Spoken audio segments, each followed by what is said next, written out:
class.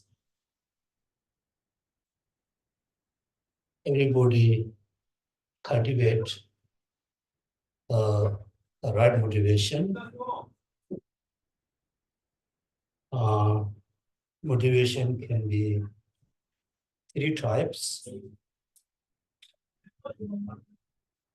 If you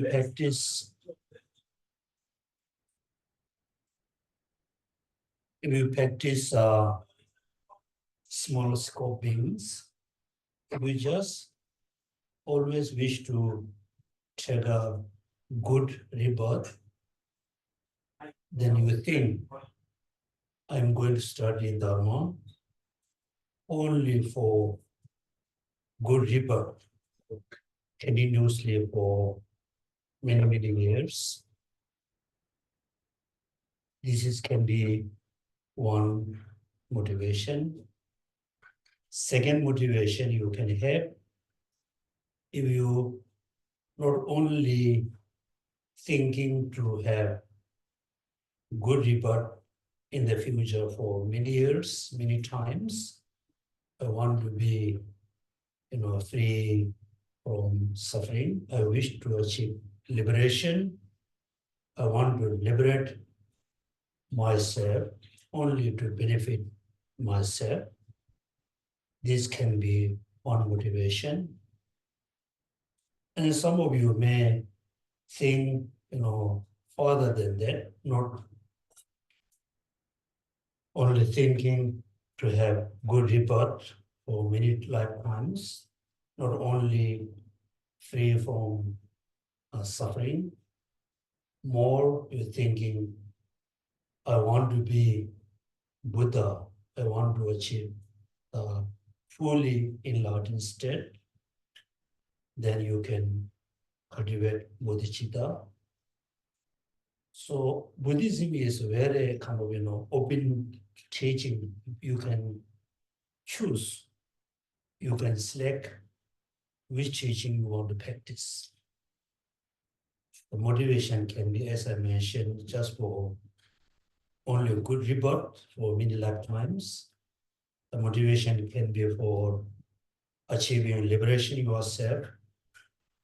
Motivation can be achieving a Buddhahood, becoming Buddha, to benefit all sentient beings. Remember these three motivations, and according to your ability, you can cultivate any of this motivation. According to Buddhist tradition, so when we do simple recitation or chanting, the first important always be the motivation. Motivation can be changed. Everything can be positive, can be negative.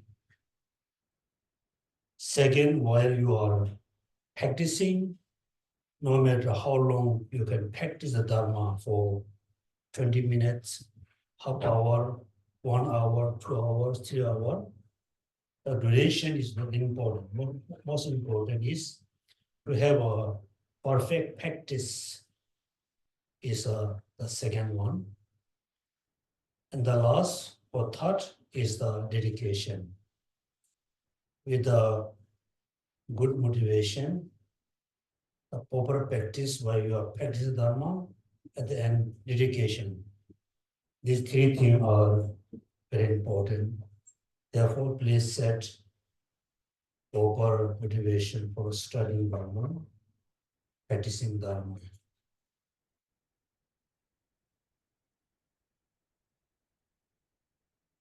Therefore, page number 4, refuge and generating bodhicitta. I go for refuge and enlargement through the Buddha, the Dharma, and the Sangha by manipulation of practice of giving and so forth. May I become a Buddha to benefit all sentient beings. I go for refuge and enlargement through the Buddha, the Dharma, and the Sangha by manipulations of practice of giving and so forth. may I become a Buddha to benefit all sentient beings. I go for refuge and do nothing. Buddha, the Dharma, and Sangha, manipulations or practice of giving and so forth. May I become Buddha to benefit all sentient beings.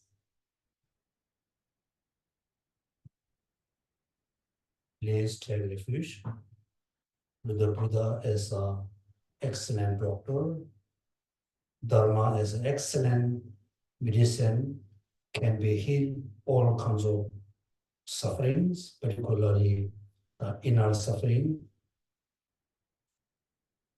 Take refuge to the Sangha as a nurse, always guide us how to practice the Dharma.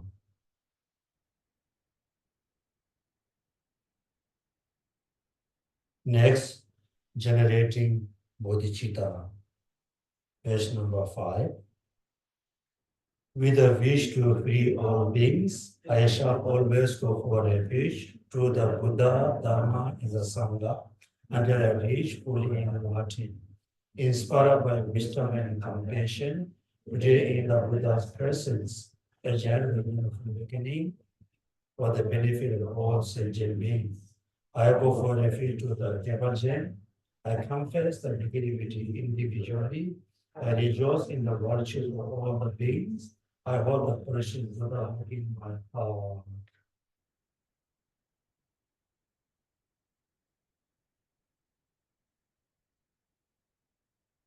Please everybody generate, cultivate bodhicitta in front of all the Buddhas and Bodhisattvas, particularly in front of the Buddha Shakyamuni as our Guru.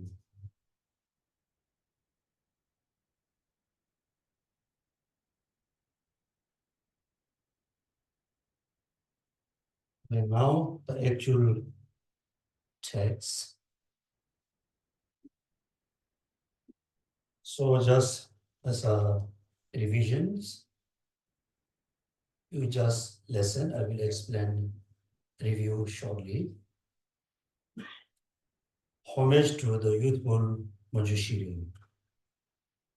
According to the Tibetan tradition, particularly according to one of the Tibetan kings' law, made by the law king, the law which is made by the king. Whatever the Buddha teachings translated into Tibetan, always into 3 baskets. That's very important. There are so many teachings taught by Buddha Shakyamuni. Also, there are so many teaching commentary on the Buddha's teaching. All the teaching category into 3 types. The Vinaya teaching, Abhidharma's teaching, then the Sutraya teaching. Also, somebody use Vinaya basket, Abhidharma basket, and Sutra basket. So all the teachings taught by Buddha to the disciple, all practice include into 3 practices, right? What are they? First, practice of Shila. Second, practice of Samadhi or meditation. The practice of the right view. Therefore, all the teaching include into 3 Pridhika, Vinaya, Abhidharma, and Sutra. So, beginning of the translated book is mentioned for homage to Manjushri. This means the teaching is Abhidharma. Right? This middle meditation citation is Abhidharma's text. And homage to beginning of the sutra, homage to the Buddha and Bodhisattva, that means the teaching must be the sutra teaching. And beginning of the text, homage to omniscient or only Buddha, mean the teaching is included into Vinaya Sutra, Vinaya teachings. There's a three teaching, Vinaya, then Abhidharma, then Sutra. Also, as a beginner, I always consider all of you. I know some of you have a lot of Buddhist knowledge. Your knowledge is very high, but I consider as a beginner.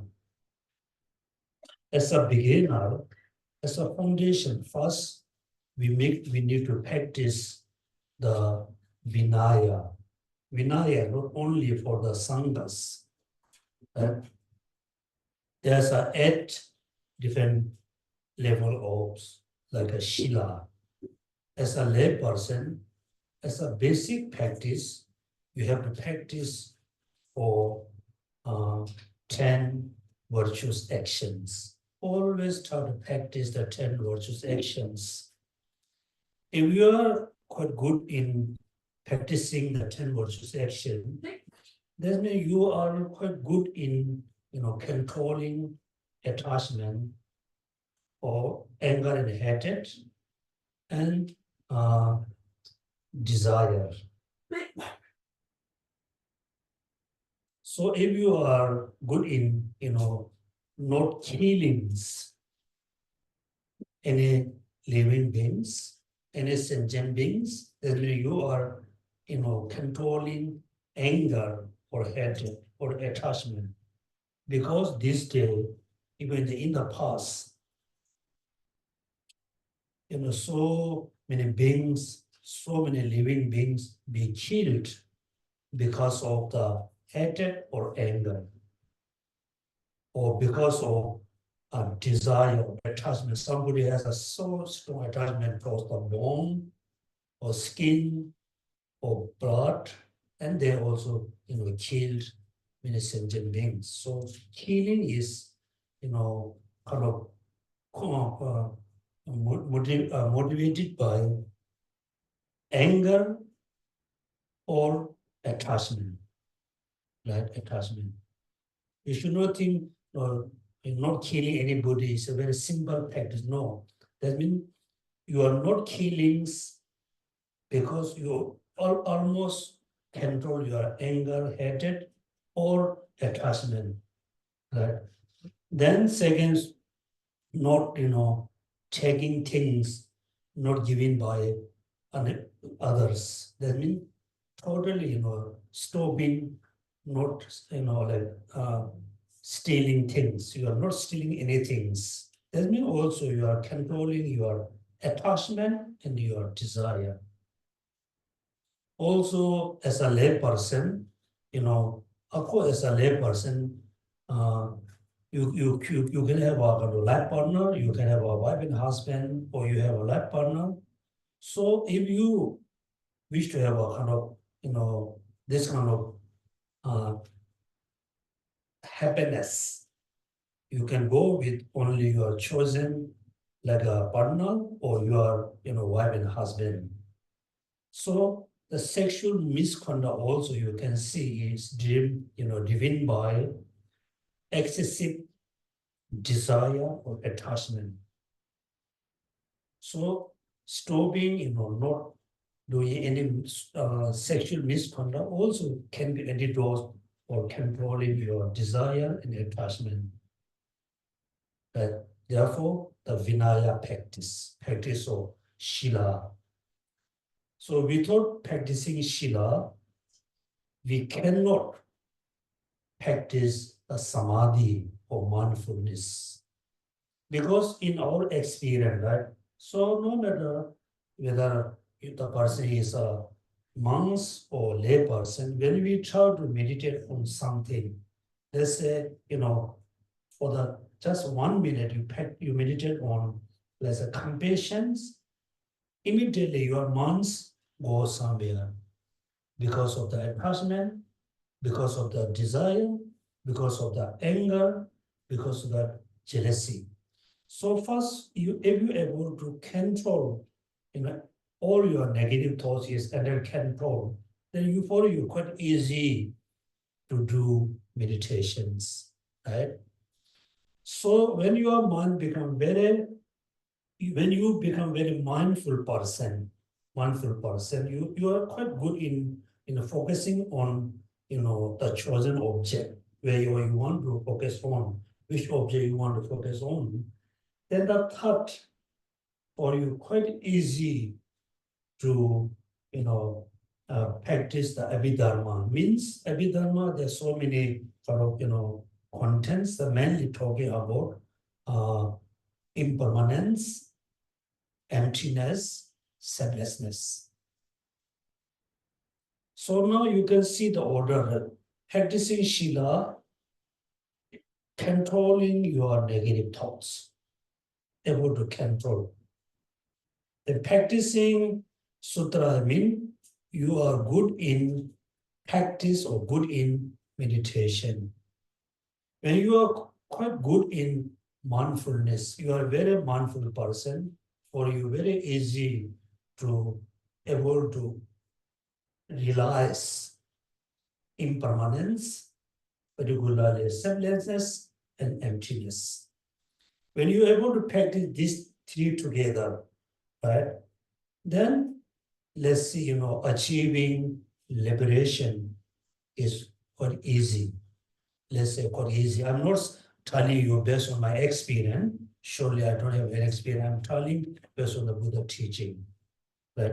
So Manjushri, Yukul Manjushri. So why, Abhidharma, as a Abhidharma's teaching, why the Tibetan tradition have to homage to the Manjushri. So Manjushri, we believe, is the wisdom Buddha. Wisdom Buddha. Also, you should not think, oh, Manjushri has a better wisdom, other Buddha don't have. No, all Buddha has the equal wisdom, equal compassion, equal qualities. There's no difference between different qualities between Buddha. But so why we name Manjushri as a wisdom Buddha? Then all Buddha's wisdom, manifests as a Manjushri. That means Manjushri is the embodiment of all the Buddha's wisdom. Therefore, when you pray to Manjushri, you are not just praying to one Buddha, you are praying to all the Buddha wisdom, which is manifest as a Manjushri. Therefore, as a beginner, every morning you can recite the Manjushri's mantra, which is Om Ara Pasana Di, is good. It can help you to increase your wisdom, increase your memory, Manjushri, right? Therefore, in order to realize emptiness, particularly emptiness, so you must have a very profound and a sharp wisdom. Therefore, you must pray to Manjushri to be able to understand the truth, the reality. Right? In our life, so many difficulties and problems we have because we don't understand the actual truth. For example, there's let's say, of course, all of you, stay next to your neighbors. When you come in, your neighbor always, slightly open the door watching you. When you are leaving, your neighbor, suddenly open the door or window watching you, right? Then what do you feel? You feel very annoying, right? You feel very angry. They thought, why, he or she always watching me? So you get angry, upset. One day, then you go to have a fighting. Then the neighbor said, no, I make sure you are safe. Make sure, no strange person coming in your house. Then what do you feel? You feel happy. Before you get very angry because of the misunderstanding. You don't understand why the neighbor is always watching you, right? So wisdom is very important to realize emptiness. Therefore, Manjushri, homage to Manjushri, that teaching is Abhidharma. Then beginning of the, before they translate the Buddhist texts from Sanskrit or Pali into Tibetan language. Also, the homage to the Buddha and Bodhisattvas. That means Buddha and Bodhisattva both has a kind of ability to teach, to show about the practicing emptiness, practicing compassion, bodhicitta, right? So both Buddha and Bodhisattva have ability to teach the sutra. Then as a Vinaya, before they translate the Vinaya text into Tibetan language, they homage to only omniscient or Buddha, omniscient. That means the Vinaya, the rules, the vows, the Vinaya rules and regulation cannot be changed by any of the bodhisattvas. That nobody can change the Vinaya rules. Only Buddha has the ability, only Buddha has the authority to change the Vinaya law. Right? Therefore, a very funny story I will tell you. A group of monks, include me, we visit most of the, like big monastery and nunneries.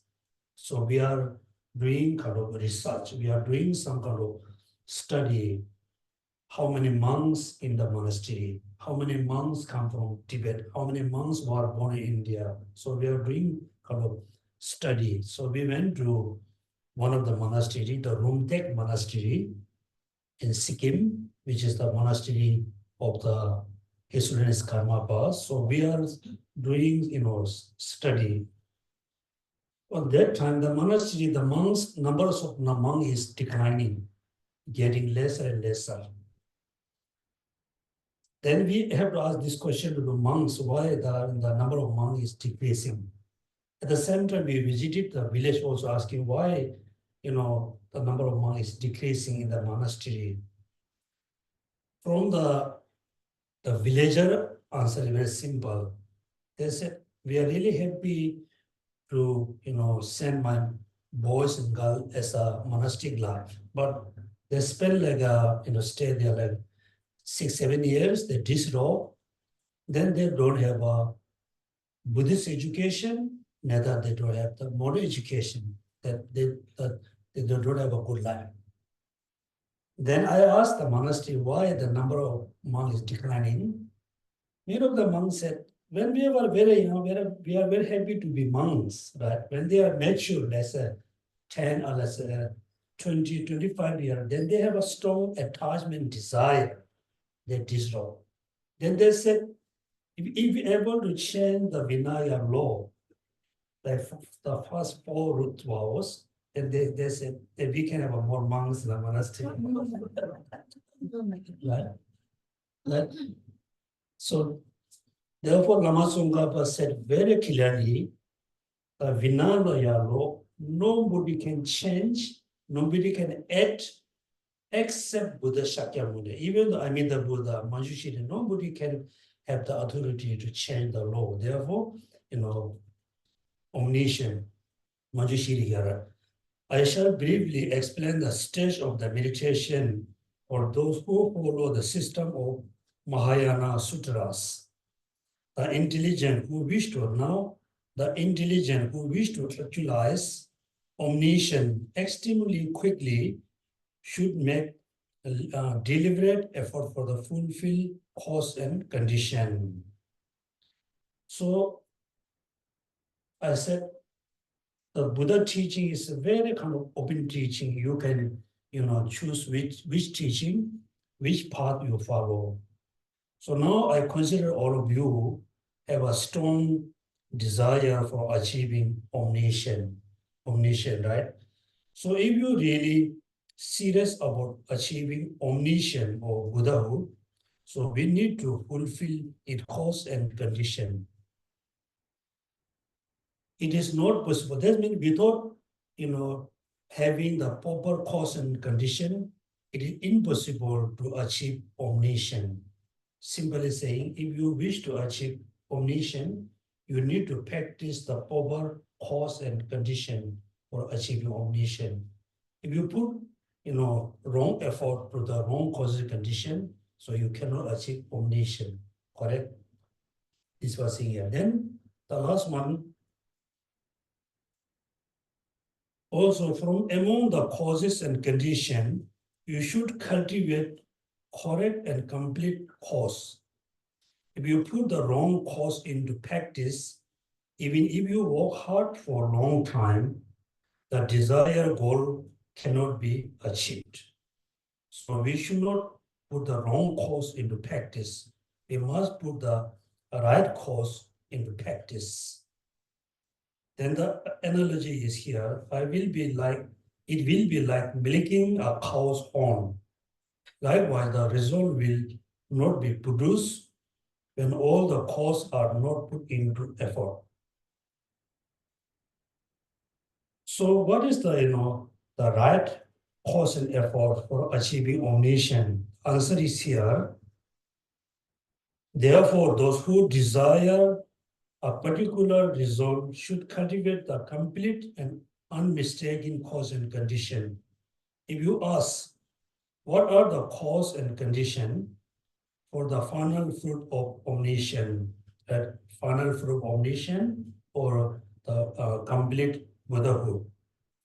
Then here Shanti Rakshata said, I, who am like a blind man, may not be in the position to explain by myself, but I shall employ the Buddha's own words, just as he spoke them to his disciple after his enlightenment.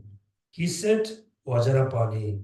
Here also, look at, so when you visit Tibetan temple or monastery, when you visit Bhutan, Nepal, Tibet, or in other parts of Himalaya, you can see three, stupa always together. One is in white color, which is stupa of the Avalokiteshvara. Another yellow color stupa, Manjushri. Other one is a dark blue color, is a Vajrapani. Vajrapani is the manifestation of all Buddha's power. Manjushri is the manifestation of all Buddha's omniscience. Then Avalokiteshvara is the manifestation of all Buddha's compassion. Right? So Vajrapani, the Lord of the Secret, the transcendental wisdom of omniscience has its roots in compassion, arises from the cause, the artistic thoughts, the awakening mind of bodhicitta, and the perfection of skillful means. Therefore, if you are interested in achieving omniscience, you need to practice these three. Right? So we should not just spend our time with attending different teaching or just reading a lot of Dharma books. We have to be very serious, right? If you really think, if you are very serious about free from suffering or achieving liberation, achieving Buddhahood, therefore we need to practice these three. What are they? Please answer me. Compassion, awakening mind of bodhicitta, and skillful means. Very simple as saying, if you are very serious, you are interested in achieving omniscience, the Buddha's mind, we need to practice these three. As a root, compassion. Then the kind of result of compassion is bodhicitta. Then bodhicitta must be combined with the wisdom, the skillful means. Right? So it's very simple. Now you think, I really want to achieve omniscience. Therefore, as a foundation, as a root, right? First, I need to practice compassion, right? Compassion. So if you start, practicing compassion, if you cannot practice compassion, you should not try to practice bodhicitta, you cannot. You spend a few hours practicing bodhicitta. Actually, you are not able to achieve it because you are missing the primary cause, which is compassion. Right? Compassion. Make sure compassion. So now we have to, you have to move towards omniscient step by step. First step, important is compassion. Clear compassion. Second is, if you are able to accomplish compassion or great compassion, therefore us very easy to cultivate, very easy to have bodhicitta. When we already have great compassion and bodhicitta based on compassion, therefore us very easy to have the skillful means. We have to move step by step. Compassion. The next, compassion. Move by compassion. Bodhisattvas take the vows to liberate all sentient beings. Right? So, move by compassion. First, we must have a compassion. Then compassion become pure compassion. Then the pure compassion become great compassion. When you have a great compassion, when you have a really compassion, you have a compassion, then whenever you see suffering beings, right? Suffering beings, suddenly you think, I want to free this person from suffering. Right? For example, let's say you have one of the dearest friends, you have so many friends. One is your very, favorite one, your dearest friend. When you see your friend having, problems, immediately you think, I want to free my friend from suffering. Right? So move by compassion, then Bodhisattva, the person who has bodhicitta, then we name Bodhisattva. Take the vow to liberate all sentient beings. Right? That means when you have a great compassion, then automatically you have the kind of mental commitments. I will liberate all sentient beings. Let's say your family, you have let's say only 5 members in your family, only 5 members. The 5 members are look like all sentient beings. You have a great compassion towards your 5 members. So when you have the ability, when you have the kind of power, free them from problems, surely you will do, because you have a sense of compassion towards your members, family members, right? So move by compassion, Bodhisattva take the vows. What kind of vows is, I will liberate. I will liberate all sentient beings. Just vow. Right? Wow. That's what, aspirational kind of bodhicitta. You are aspire by compassion. I will liberate all sentient beings. But then how you can liberate all sentient beings? How we can? Is then after you have a vows, then you are really engaged in practice. Right? For example, you said, I will support my friend. You just have a commitment. Then it is not just enough to have a commitment. It is not just enough to have a vows. What you have to do? So you have to, take action. You need to act. That means after I have a commitments, then here, then by overcoming their self-centered outlook, they engage eagerly and continuously in the very difficult practice of accumulating merit and insight. That means when you have a commitment, then you enter into the practice. No matter what kind of difficult practice, you are eagerly eagerly, practice the path. Then by overcoming the self-centered outlook, they engage. Now you can change this sentence, right?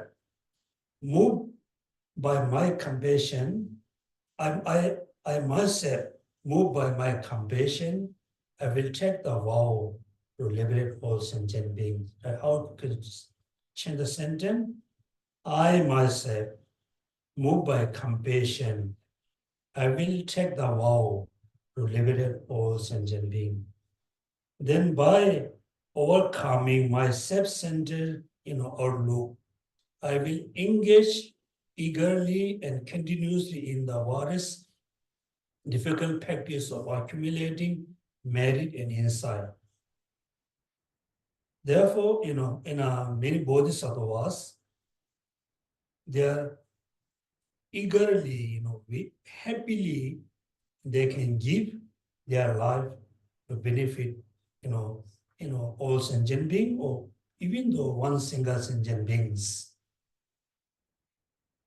So if you want to know how, bodhisattva practice the difficult practice, then you can read the Buddha's story, right? 100 story of the Buddha. Also, many of you visited Nepal, right? Nepal, there's one holy place named called Buddhanath, right? Buddha, Buddhanath, no, there was Sambhu, Buddha Sambhu something, right?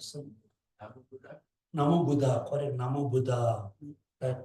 In Nepal, there's a mountain named Namo Buddha, right? Namo Buddha. So why people visit this mountain? Why the mountain considered very important? One of the Buddha lifetime, Buddha was a tiger, the mother tiger, right?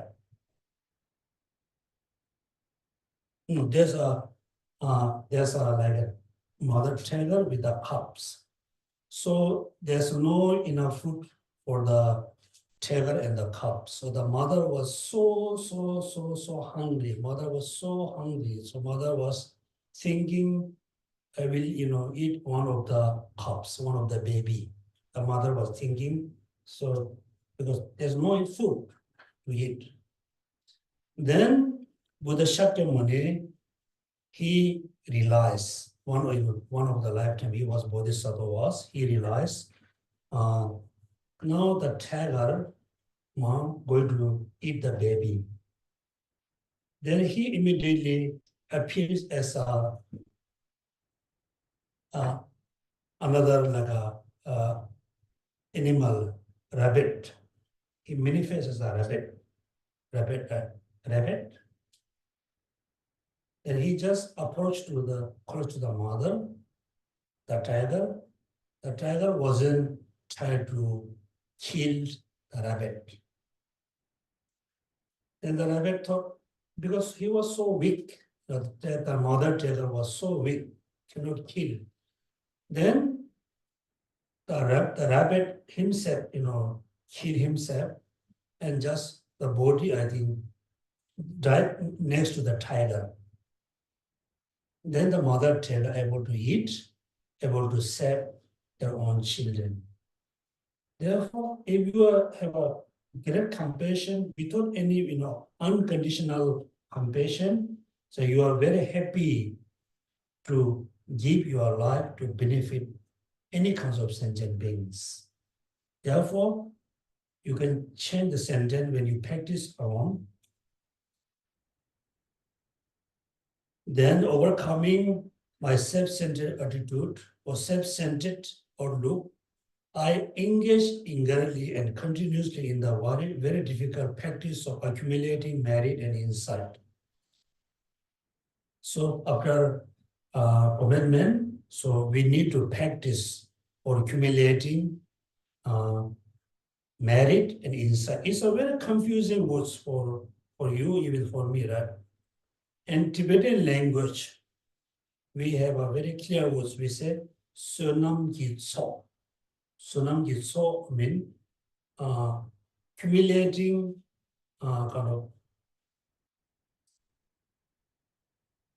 let's say accumulating merit.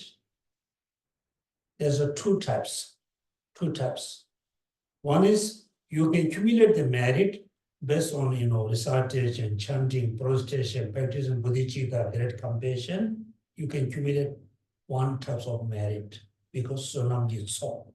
Second, when you meditate on emptiness, bodhicitta, Four Noble Truths, so you're going to accumulate another type of merit. We say ishikiso. Wisdom merit. Oh, I'm not sure. There's two types of merits.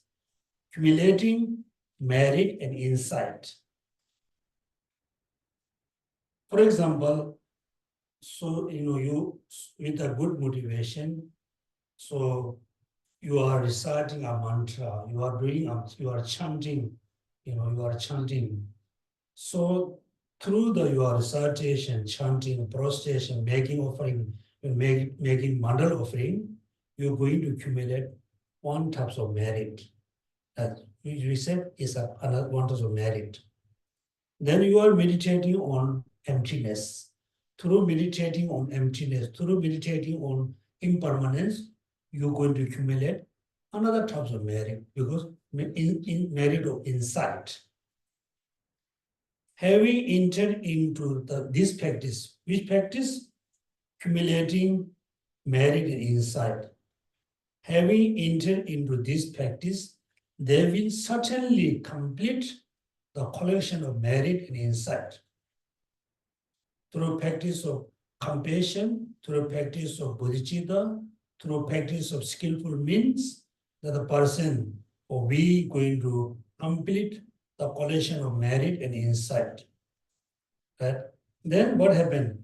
Accomplishing the accumulation of merit and insight is like having omniscience itself in the palm of your hand. Right? Palm of your hand. So now we have to be very, sure. First, as a beginner, first you take refuge to the Dipaljam. Clear? Dipaljam. Then for the short time, maybe 10, 20 minutes, you reflect on practicing the 10 virtuous actions. The 10 virtuous action. Abandoning the non-10 virtuous action. So 10 non-virtuous actions. Then you need to think, if I'm accumulating only the, like a positive actions, only practicing the 10 virtuous action, still I will continuously mourn into samsara. I'll still be in the samsara, but little bit, better position. So you should think, I don't want to be in the samsara, in the second existence continuously for many, many lifetimes. I really want to free from the samsara. Then, second practice, you need to practice the renunciation. Right? So how we can practice renunciation? I will quote it from the 3 principles.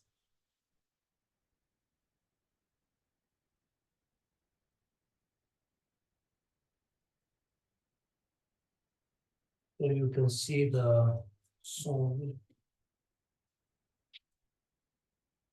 3 principles, right?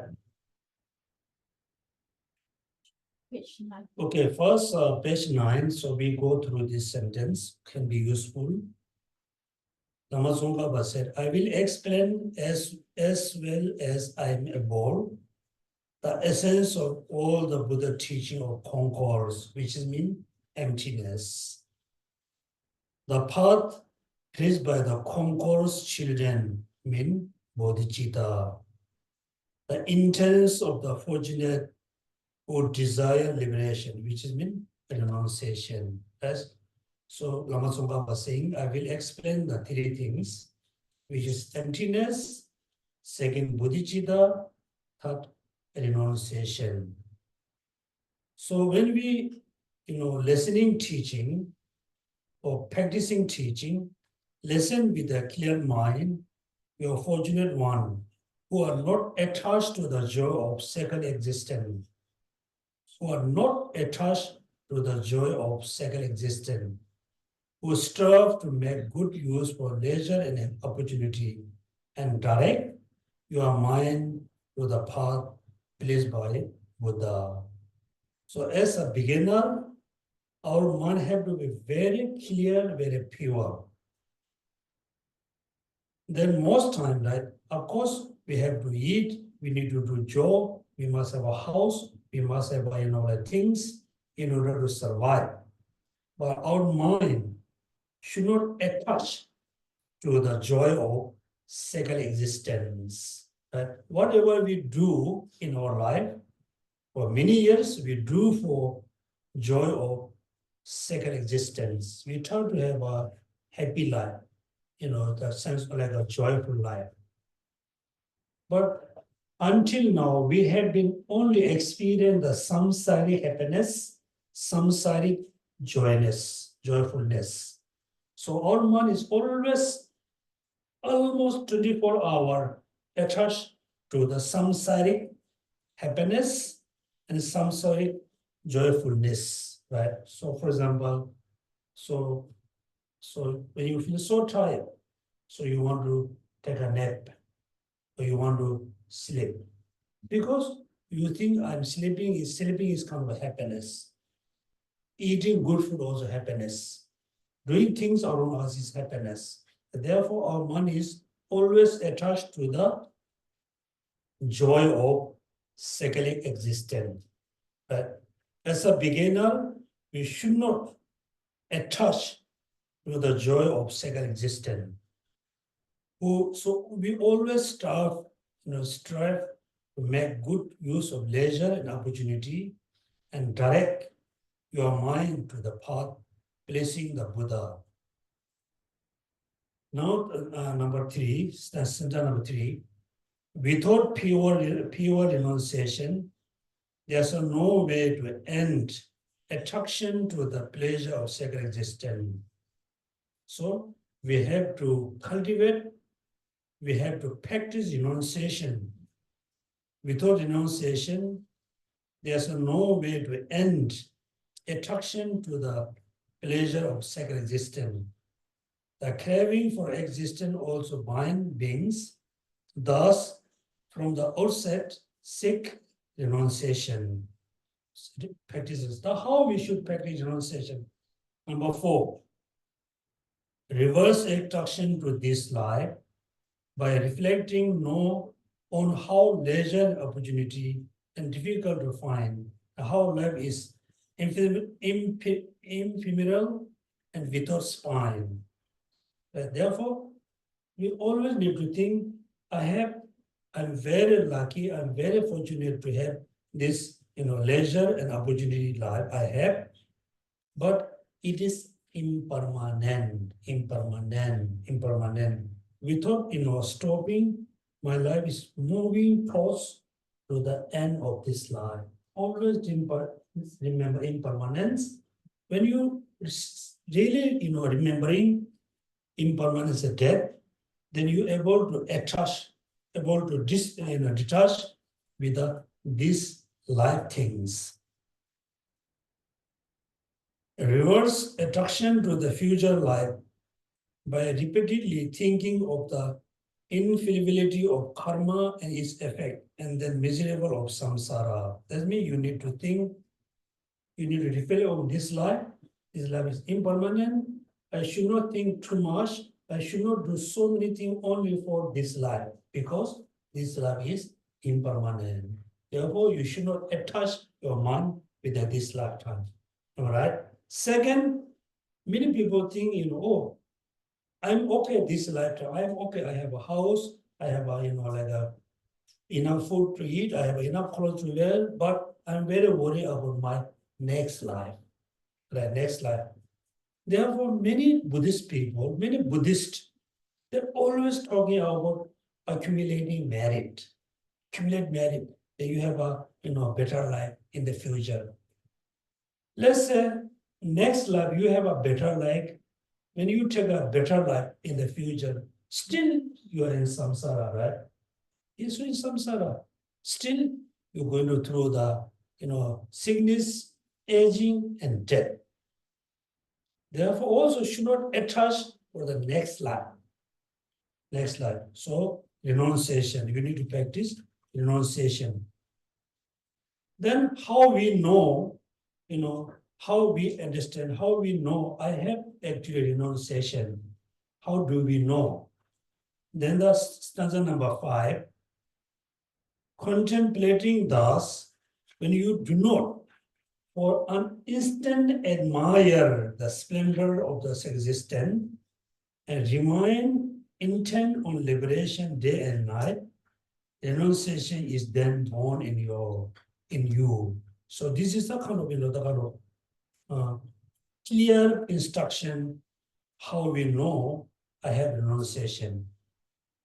When you do not for an instant admire the splendor of sacred existence, not only that, remain and intend on liberation day and night. So if you always keep thinking, always remembering, I'm going to liberation, I'm going to achieve liberation in day and night, then actually you have the renunciation, renunciation. So therefore here, where is the very beginning?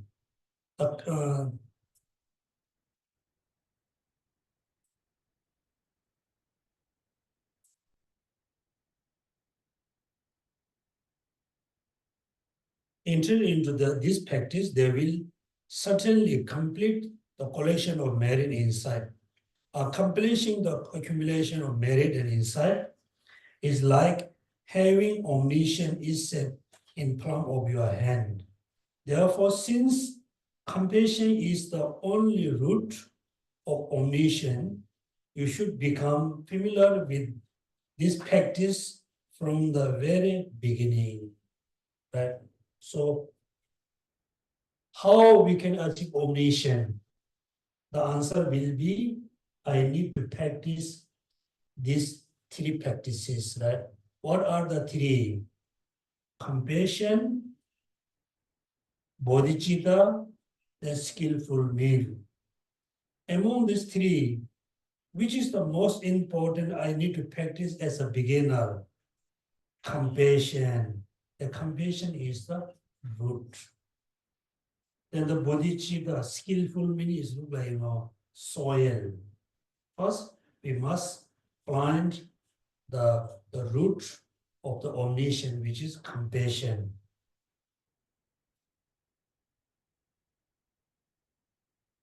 Then there's a quotation from the compendium of the perfect Dharma read, O Buddha, O Bodhisattva, should not tend in many practices, that Bodhisattva should not tend in many practices. If a Bodhisattva properly should do one Dharma and learn it perfectly, he has all Buddha's quality in palm of his hand. So please read this one. O Buddha, a Bodhisattva, please read. Should not tend in many practices. Bodhisattva properly follow on one Dharma and learn it perfectly. He has all the Buddha's qualities in the palm of his hand. He's always say he's mean both male and female, right? In Chinese, you can say ta. Ta can be male and female. So Buddha says clearly that Bodhisattva properly hold to one dharma, and learn the dharma perfectly. Then he has all the Buddha's qualities in the palm of his hand. And if you ask what that one dharma is, it is great compassion. Not only compassion, great compassion. The Buddhas have already achieved all their own good goals, but remaining in the cycle of existence for long as they are sentient beings. This is because the process of great compassion. So why Bodhisattva have to practice bodhicitta, so the great compassion?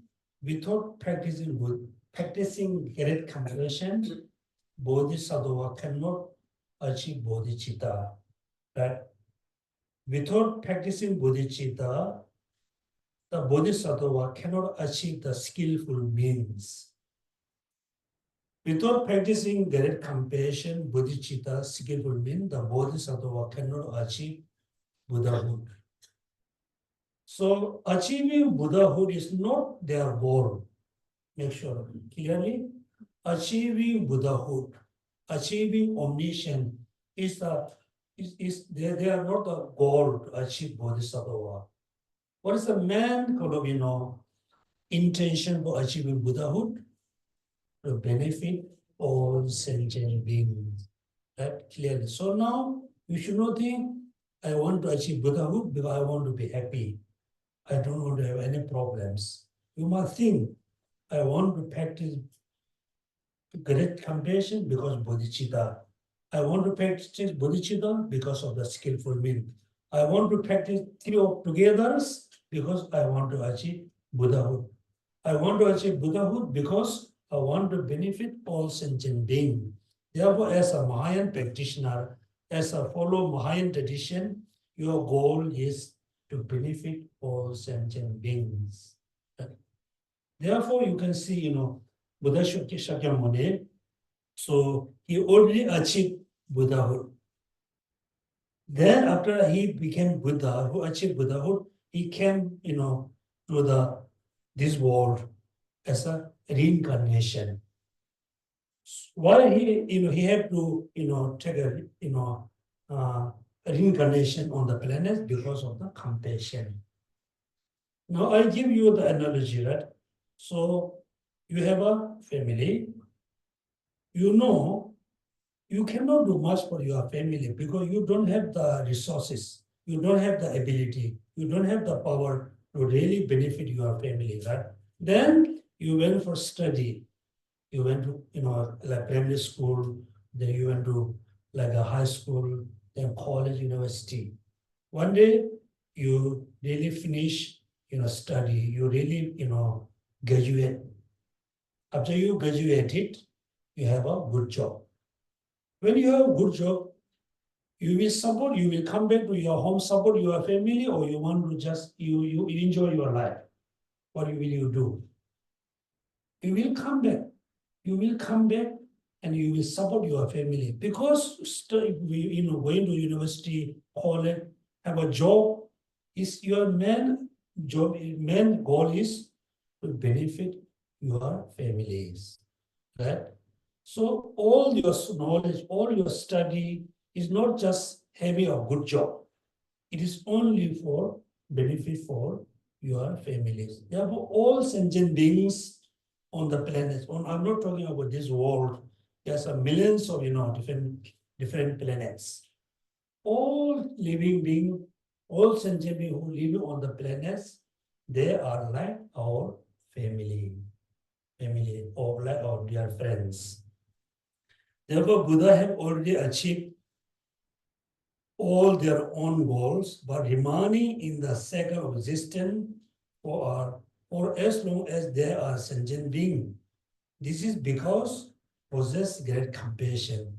They also do not enter in the immensely blissful abode of nirvana, like healer, considering the instant of entering being sentient being first. Therefore, who really, achieve the complete enlightened state, he or she, or no, we have to use the he or she, they never remain in the Buddha land. Never.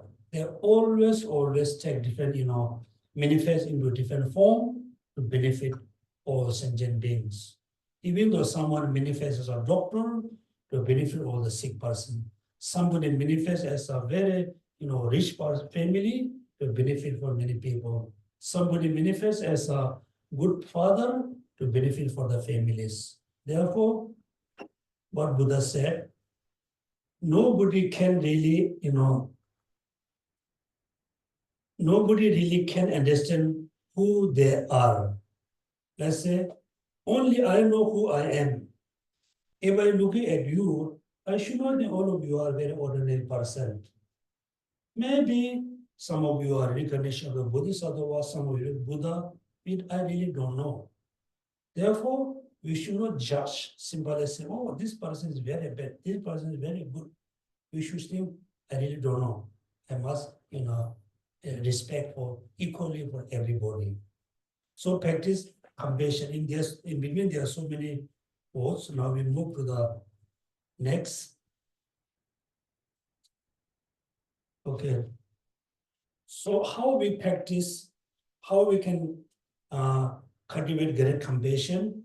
Then page number 4, developing equanimity for the root of loving kindness.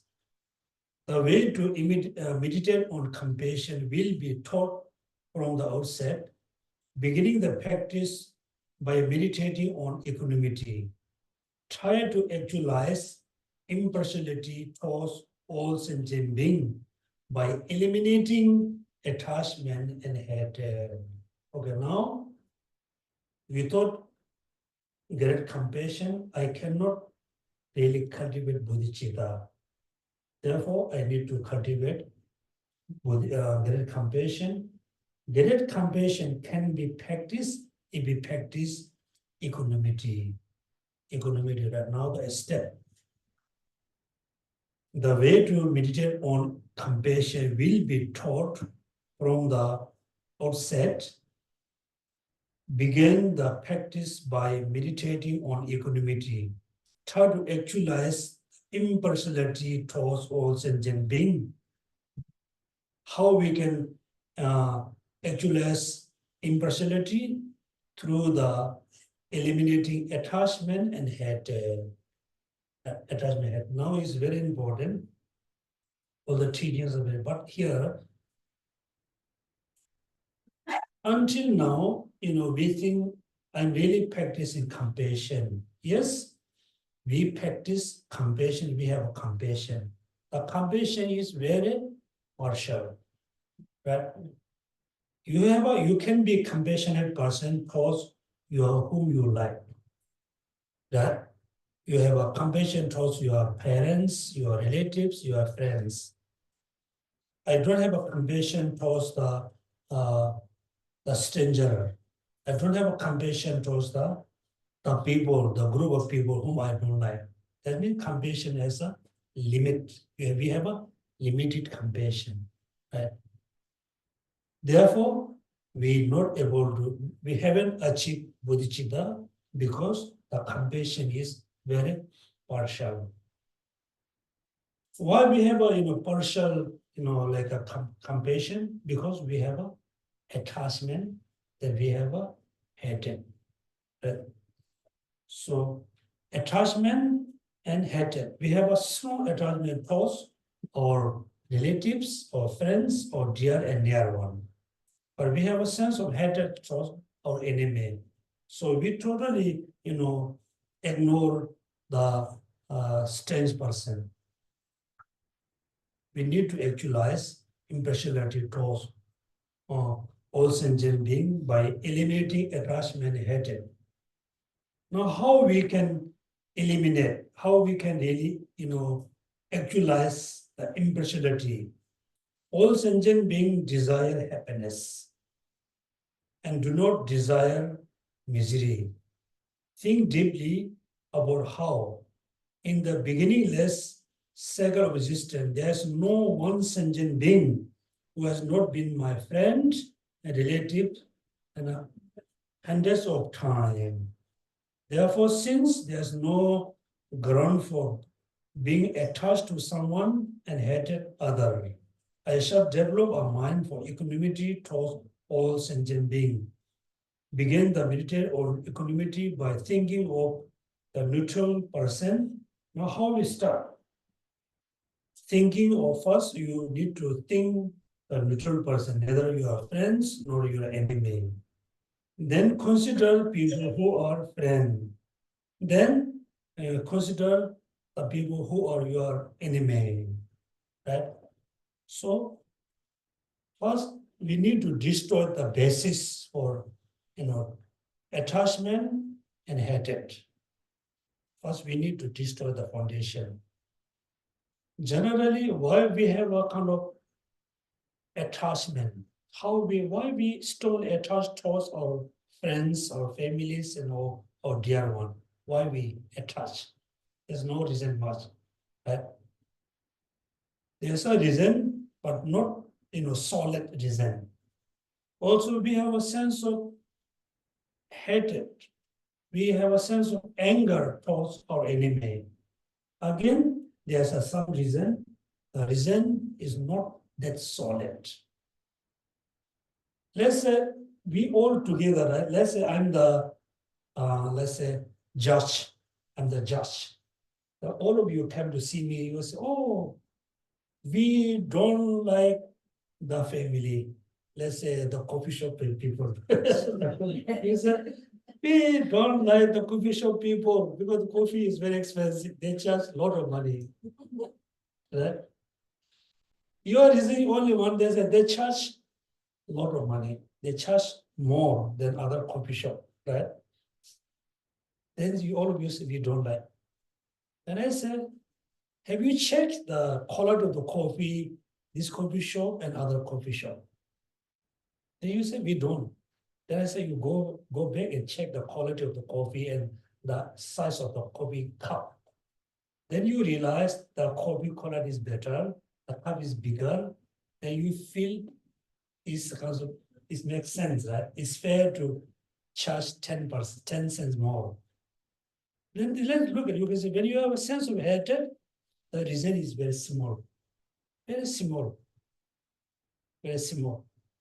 Now the same feeling that the sense of angry, sense of anger, sense of hatred, you bring in your mind till your house. It takes maybe 10, 20 minutes, 1 hour. For the 1 hour, you are being very unhappy. Right? If somebody asks you, you never answer, you show angry to the people who next to you, right? You. But the reason is very small. Usually other coffee charge, they charge $1.90. Maybe they charge $2, only 10 cents different. But the torturing by emotion is too strong, right? Therefore, yes, getting angry also is as a very small reasonings. So, number one, we should not think, I must have attachment towards my friends, or also I must have a sense of anger toward enemy, because the reason is very small. Now, all together, what we need to think, whether I like or not, whether I recognize or not, I remember or not, but equally all sentient beings on the planets, right? Equally wants what? Wants happiness. Want happiness. They want happiness. I want also happiness. All sentient beings equally don't want suffering. I also don't want suffering. If you don't want suffering, why are you giving suffer others? Right? Therefore, first you need to practice equanimity, actualize the impartiality, eliminating attachment towards your friends and hatred to your enemy. So first, now, okay, we have maybe another 20 minutes. Now we try to practice equanimities. Okay, as able to be relaxed, you are physically relaxed or mentally be relaxed.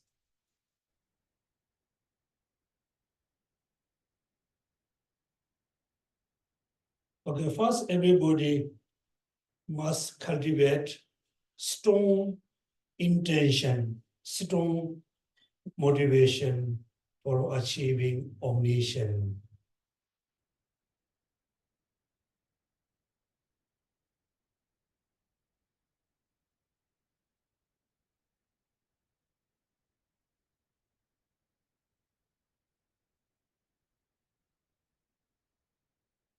Your desire goal which is the omniscience, can be achieved if you cultivate bodhicitta.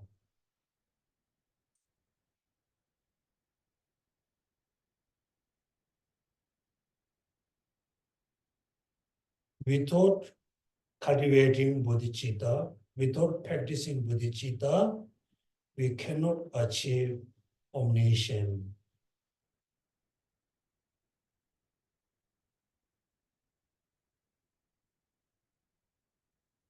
Bodhicitta can be achieved, can be cultivated if we cultivate great compassion.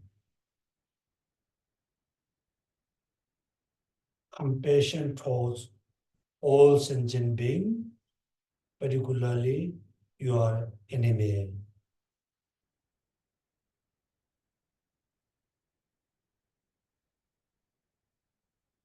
Great compassion can be cultivated if we cultivate loving kindness.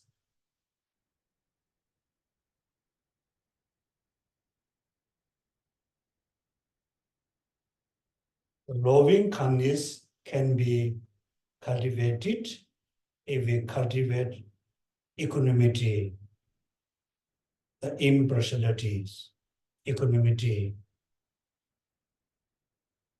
Equanimity between your desire being and your enemy.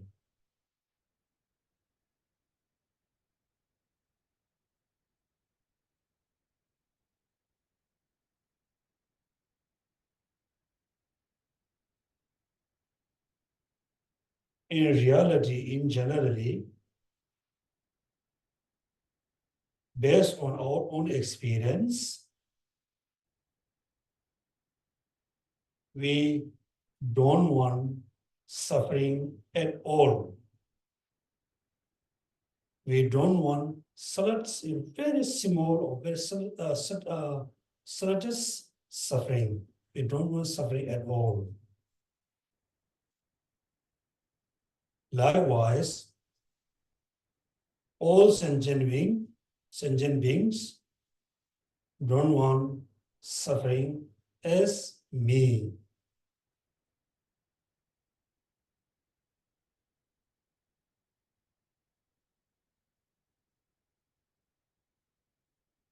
I always want happiness. Likewise, all sentient beings want happiness as you. But I can feel my enemy wish to be happy.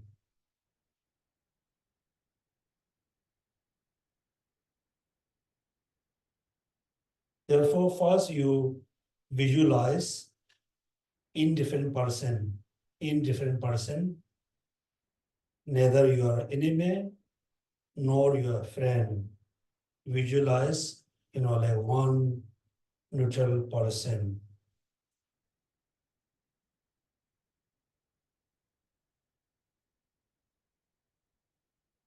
Then cultivate love, wish the person always be happy.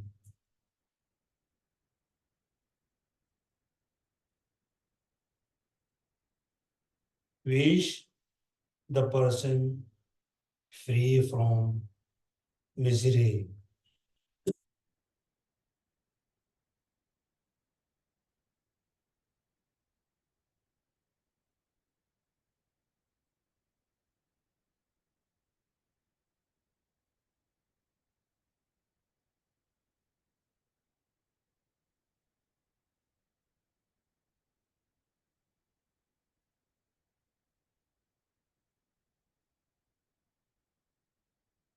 At the same time, you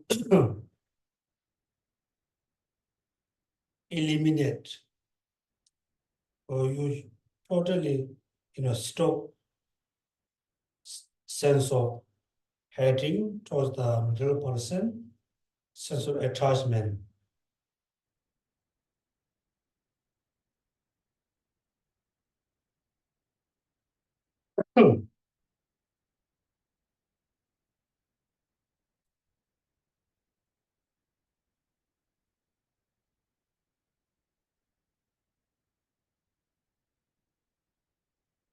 Okay, now the same kind of, feeling, wish to be happy, wish to free from suffering. Now you must try to have a same kind of feeling towards your relatives.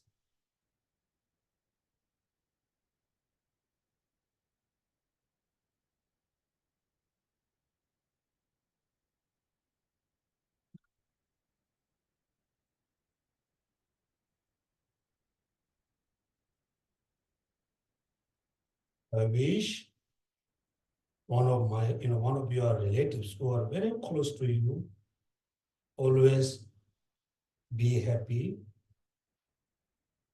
wish always free from misery.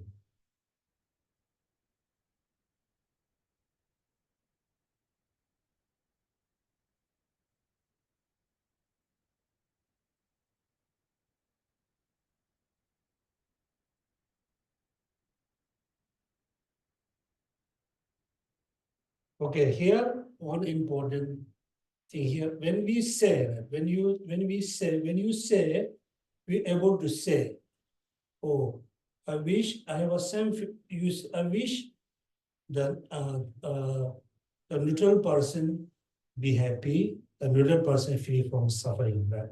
When you bring the same feeling towards your relatives, as a beginner, you won't have the same feeling. When you reflect on your dear one, then you have a very strong sense of wishing the person be happy. You have a more stronger sense of free from suffering towards your dear and dear one. Now you can see, still you cannot equal the feeling towards your dear and near one and the neutral person.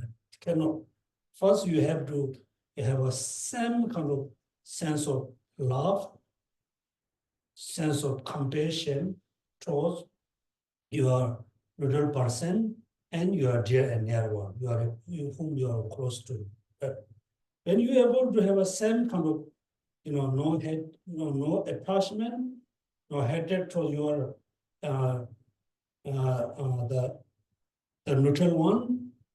When you think about your relatives, and your attachment is so more stronger than towards the neutral person. So you have to have a same kind of feeling towards both of them. You must equal.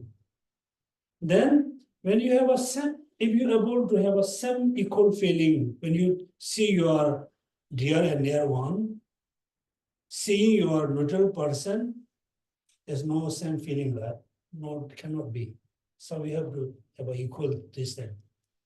Then next, the third step, when you have a same feeling between your closer one and the neutral person, must have a same feeling towards your enemy. Right? When you change your object of meditation, as your enemy, this immediately you have a very strong anger towards your enemy.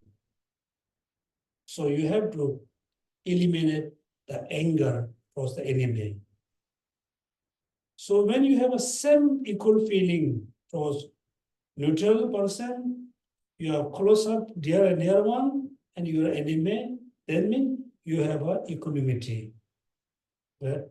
When you have an equanimity, then you have easy to have a sense of loving kindness. You can have a sense of love towards all persons. Therefore, equanimity must start from the neutral person, then your dear and dear one, then your enemy. When you cultivate love and compassion, it starts from first focus on your dear and near one, then neutral person, then you are enemy. Right? Okay. So today we learn how to practice equanimity. Also, we learn all sentient being equally want happiness, doesn't want suffering. Also, in modern time, I feel it's more effect when you do practice compassion towards all sentient being equally. In the past, right, as 100 years ago, we cannot see, we are very much dependent on others because you have your own house, they have their own house, they have their own field, maybe some animals, they cultivate crops on the field, they're taking animal, they are depend on very few things, right? And this day, almost except breathing in and out also depends on other, that us.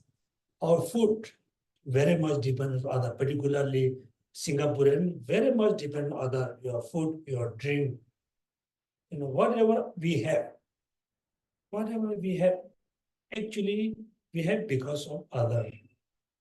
Even though when you early morning, when you drink, cup of juice, cup of coffee, cup of green tea, think about who produced the cup in factory. How many people involved the factories? Who built the factories? There's hundreds of thousands of workers. Who is the owner? The owner works tirelessly at the company. Then there's millions of workers. Then the cup produce. Then the water in your cup come from where? The water tap come from where? You can think about this moment. There's many people in Singapore, they are working for the purified water. They think about the tea leaf in your cup. It comes from where? It will surely not grow in Singapore, maybe Malaysia, Thailand, China, maybe Italy, Indonesia, come from others. Mostly the tea leaf in your cup, the coffee beans and the coffee in your cup, mostly you grow where? Grow in the forest, grow in the village. Think about having just a few leaf of tea leaf in your cup involves many families. Not only the people, maybe the cow, the sheep, even though the pig, they go around, therefore, everything we have is coming to millions of people. You can connect, one piece of leaf in your cup, you can connect it with all human beings. Therefore, you should think while in all sentient being, wish to be happy. I have the responsibility, I have the duty to be all sentient be happy, because whatever I have, it comes from others. But therefore, please everybody, be serious. Don't just, I'm really, urging you, don't just waste your time and energy attending class or reading books, not as your habits. No, not as a habit. We must study, we must practice as a very important for your life, very important for others. You need to know, you need to see that the importance of studying and practice of Dharma. That now, yes, all of you, study Dharma for many years. Right now we can see where we really stuck. Mainly we stuck because we don't have a great compassion as a root. Right? When we have great compassion, very easy to have bodhicitta. When we have bodhicitta, very easy to practice the 6 perfections. When we have practiced 6 perfections, when he said the omniscience is in your palm of your hand. Right?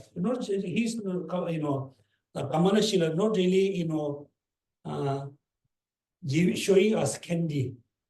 That means when the parents show candy to children, children feel so happy.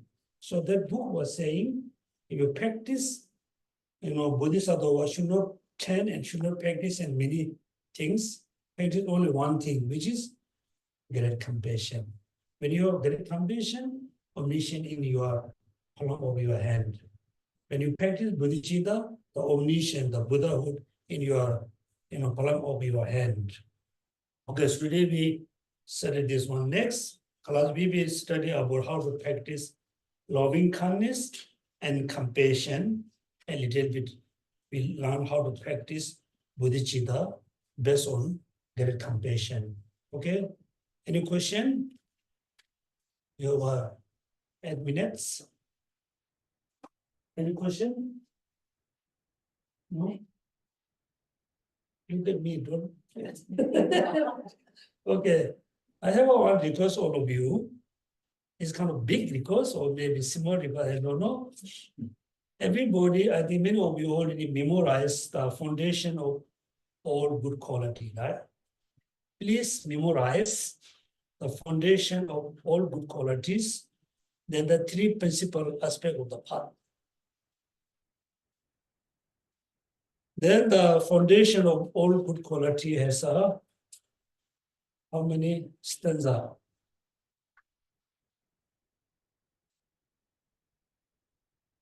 Hmm? 11, 13, 14. If you memorize one stanza one day, in 14 days enough. Right? 14 days enough. So please memorize the foundation of good qualities for the 14 days.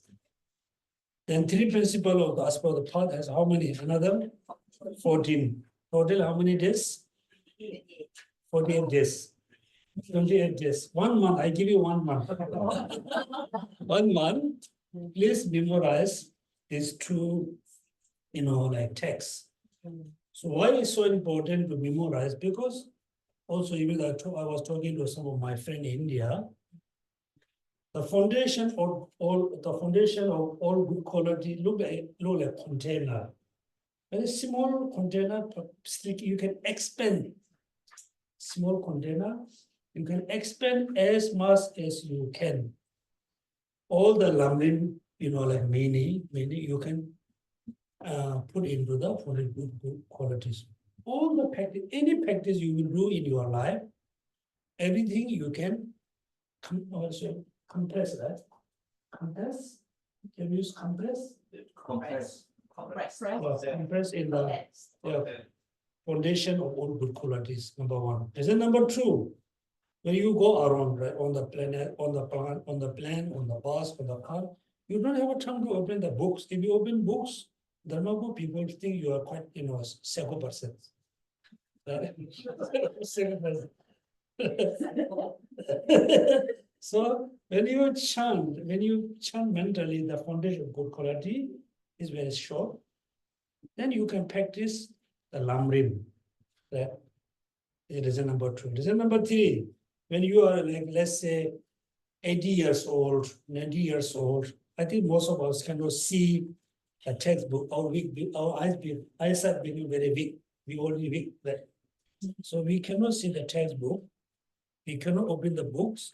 If you have the foundation of all good qualities in your mind, no matter where you go, how old are you, no matter, you can chant. You can go through meditation.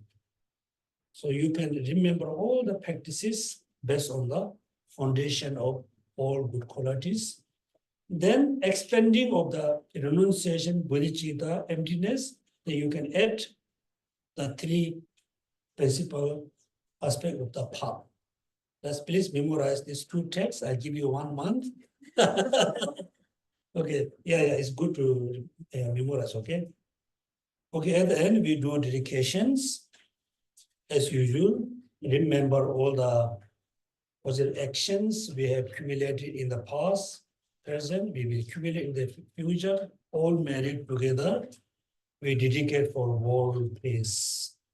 In the world peace, Singapore can be peace. If Singapore is very peaceful, then you can be very peace. Therefore, we dedicate all the merit for world peace without, exception.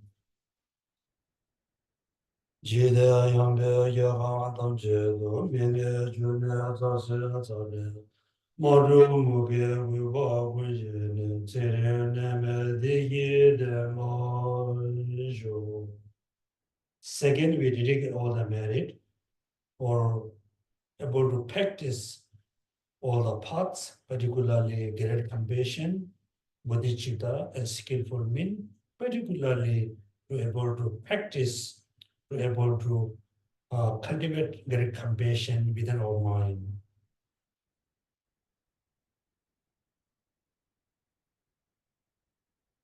Jamba bhavya chitara khenpa nong kundo sampo deyang deje.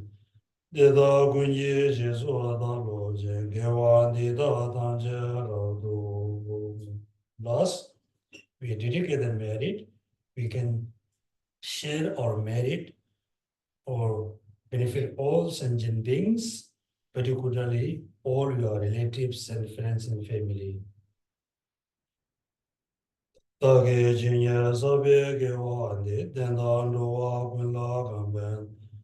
Kewa jizu lozan jaba ye dembe nyingbo ringdo sarje shu.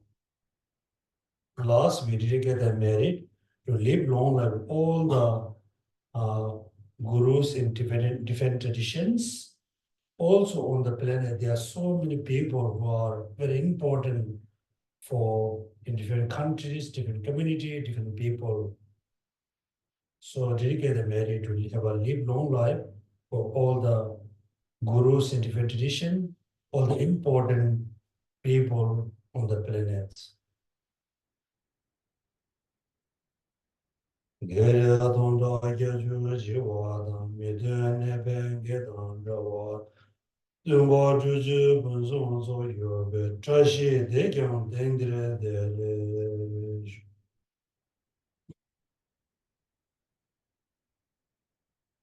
Okay, thank you so much for attending the class and have a happy Saturday.